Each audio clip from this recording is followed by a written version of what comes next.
বাবি, ও বাবি, তুমি এই গরমের মধ্যে দুপুরবেলা কই যাইতেছ? তোমার শাশুর জ্বালা ছুটছে, তাই এই দুপুরবেলা বাজারে যাইতেছি তরমুজ আনতে। তরমুজের জুস খাইলে হের জ্বালা কমবো, নইলে মইরেও যাইতে পারে। বৌমা, ও বৌমা, কই গেলা? তাড়াতাড়ি এদিকে আইও। এই গরমের মধ্যে জ্বললে পুরা সরকার হইয়া যাইতে আসছি। এই সংসারে কি কেউ নাই যে আমার এক গ্লাস শরবত বানাইয়া খাওয়াইব? আপনি আমারে ডাকছিলেন কি কিছু কইবেন নাকি? নাকি কিছু দেওয়ান লাগবো? কিছু দেওয়ান লাগবো কি না তুমি কি বুঝো না? আমার আবার জিজ্ঞেস করন লাগে? এত গরম পড়ছে, এক গ্লাস শরবত কি বানাইয়া আমার খাওয়াইতে পারো না? সারাদিন ঘরে কি করো? আচ্ছা, আমি ঘরে কি করি আপনি তাইলে চোখে দেখেন না।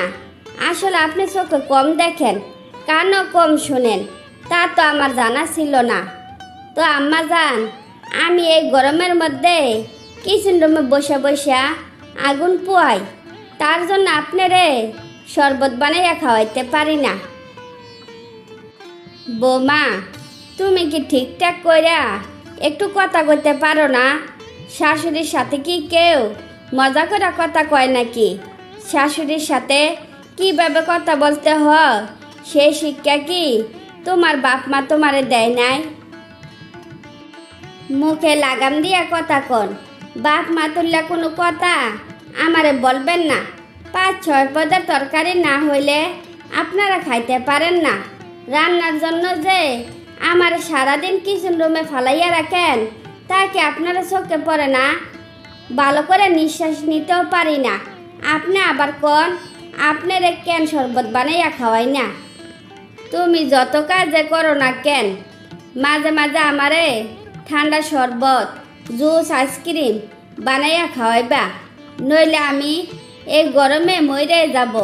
যাও, তরমুজের জুস বানাইয়া নিয়ে আসো। ঘরে তরমুজ নাই, তাইলে জুস বানাবো কিভাবে? এখন তাইলে লেবুর শরবত বানাইয়া দেই। আমি কি তোমার কাছে লেবুর শরবত চাইছি?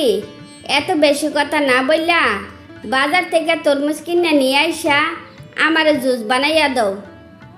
এই দুপুর বেলায় রাস্তায় কোনো কুকুরও থাকে না, আর আপনি বলছেন আমি বাজারে গিয়ে তরমুজ কিনে নিয়ে আসতাম।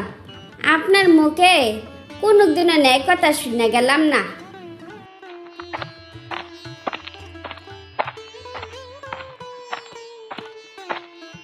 বাবি, ও বাবি, তুমি এই গরমের মধ্যে দুপুরবেলা কই যাইতেছ?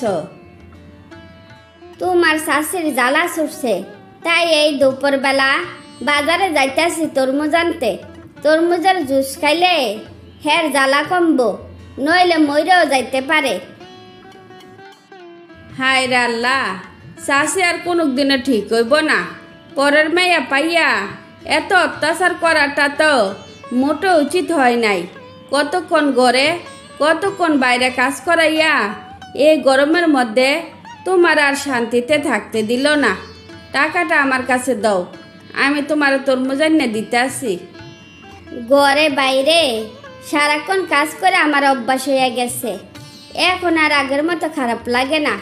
ওই যে হাসি আইতে আছে, আমি হাসির সাথে কথা কই, আর তুমি তাড়াতাড়ি করে তরমুজ নিয়ে আইও। ভাবি, তুমি এখানে কি করো? তোমার জন্য একটা খারাপ খবর আছে। রাস্তায় ডেকে আসলা, হিমার রিমুয়া পোয়াইতে আছে।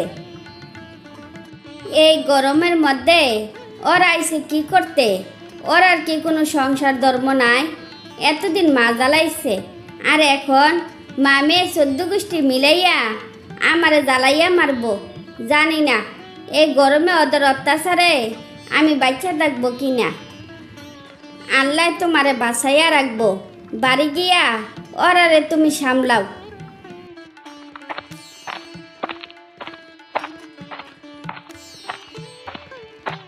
বৌমা, তোমার তরমুজ নিয়ে আসতে এতক্ষণ লাগে? তোমার তো আবার পার্টনারের অভাব নাই, যেখানে যাও সেখানে আড্ডা মজ্জা থাকো। আমার মেয়েরা এই গরমের মধ্যে শ্বশুর বাড়িতে কাজ করে খাইতে পারবো না দেখা এ বাড়িতে চলে আইছে। ওরার যেন যত্নের কোনো কমতি না হয় সেদিকে খেয়াল রাখো। এত কথা না বললা কি যত্ন করতে হইব তা কন, যত্নের কোনো কমতি রাখবো না। যত প্রকার ঠান্ডা আছে সব আমার মেয়েদের জন্য বানাইয়া নিয়ে আসো। ওরা যখন যা চায় তা খাওয়াইবা, বারবার যেন তোমার ডাকা না লাগে। কি ব্যাপার, সারাদিন আমার জ্বালাইয়া কি শান্তি পাও নাই? এখন আবার আমার রুমে আইসা শুয়ে রইছ, তাইলে আমি শুভ কোথায়? ও মা, ওরা তো নিশার ঘুম ঘুমাইয়া রইছে, আমি তাইলে এখন কি করব? বৌমা, এত রাতে চেঁচামেচি করতাছ কেন? এভাবে চেঁচাইলে আমার মেয়ের আর ঘুম ভাঙ্গা যাইব না। তোমার আকল কি দিন দিন কমে যাইতেছে? শাশুড়ি মা, আপনাদের সাথে থাকলে আমার আক্কেল দিন দিন কমবো, বাড়বো না। আমি সাদে চেঁচাইতেছি না, আপনার মেয়ের আর ঘুম ভাঙ্গার জন্য আমি চেঁচাইতেছি, নইলে আমি ঘুমাবো কোথায়? বৌমা, তোমার রুমে ওরা ঘুমাইয়া আরাম পায়, তাই ওরা এই রুমে ঘুমাইছে। তুমি কষ্ট কইরা নিচে বিছানা করে ঘুমাইয়া যাও। আমারও বাপের বাড়ি আছে, আমিও বাপের বাড়ি গিয়া এসি রুমে আরাম করে ঘুমাইয়াম। এবার কষ্ট কইরা আপনার মেয়েরা আপনি সামলান, দেখি কত আরাম করতে পারে। তুমি যদি চইলা যাও তাইলে কিন্তু আর কোনো দিন এই বাড়িতে আসতে পারবা না, কথাটা মনে রেখো। দরকার হইলে আসলাম না, আমি তার রোবট না যে দিন শেষে আমার বিশ্রাম নেওয়া লাগবো না। সারাদিন কাজ করাইবেন, ঘুমানোর সময় ভালো করে ঘুমাইতেও দিবেন না, তাইলে আমি এই বাড়িতে থাকবো কেন কোন তো?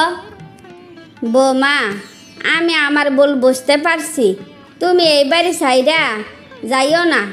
যতদিন আমার মেয়েরা এই বাড়িতে থাকবো ততদিন তুমি আমার সাথে আমার রুমে ঘুমাইবা, আর সংসারে যত কাজ আছে আমরা দুইজনে মিলেমিশে করব, তোমার উপর আর অত্যাচার করব না। তারপর শাশুড়ি তার নিজের ভুল বুঝতে পারলে সবাই সুখে শান্তিতে জীবনযাপন করতে লাগলো।